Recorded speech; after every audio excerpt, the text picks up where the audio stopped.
सूबाई वजीर शौकत यूसुफजई हमारे साथ हैं, उनसे बात करते हैं। यूसुफजई साहब, अजमल वजीर की एक ऑडियो टेप सामने आने के बाद उन्हें ओहदे से हटा दिया गया है। जाहिर है कि अब तफ्तीश भी होगी इस चीज़ की, इतना ही तो नहीं छोड़ देंगे। तहरीक इंसाफ ने खुद ये काम किया है, अच्छी बात है। क्या अजमल वजीर के खिलाफ बाकायदा इंक्वायरी भी हम एक्सपेक्ट करें कि ऐसा होगा? बिस्मिल्लाह रहमान रहीम। देखिए, बिल्कुल ज़ाहिर है अजमल वज़ीर की जो ऑडियो लीक हुई है उसके बाद गवर्नमेंट ने फैसला किया है कि उनको बिल्कुल सफाई का मौका दिया जा रहा है और यही जो फोरेंसिक उनकी जो ऑडियो की वो हो रही है और इंशाअल्लाह ताला पूरा मौका दिया गया है। इससे ज़्यादा और क्या हो सकता है। और दूसरी कि देखिए, ये तो एक अच्छी बात है, एक अच्छी रिवायत है कि गवर्नमेंट खुद जो है इस तरह के एक्शन लेती है।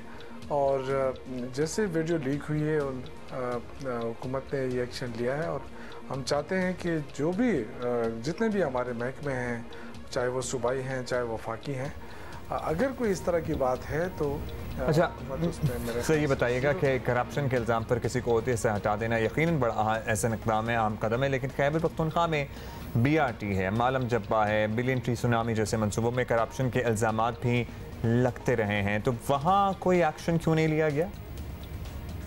देखिए, पसंद नापसंद मेरे समझ में नहीं आ रहा है, क्योंकि आपने BRT की बात की, आपने मालम जब्बा की बात की और आपने तो इसी बिलियन ट्री सुनामी की बात की। अपोजिशन बात तो करती है और मीडिया पे भी अक्सर आता है, जब वो मैं देखता हूँ कहते हैं जी बिलियन ट्री सुनामी में करप्शन हुई है, तो बिलियन ट्री सुनामी में करप्शन कहाँ हुई है यही तो बता दे ना। अगर आपने दरख्त लगाने की बात की, दरख्त लग चुके हैं।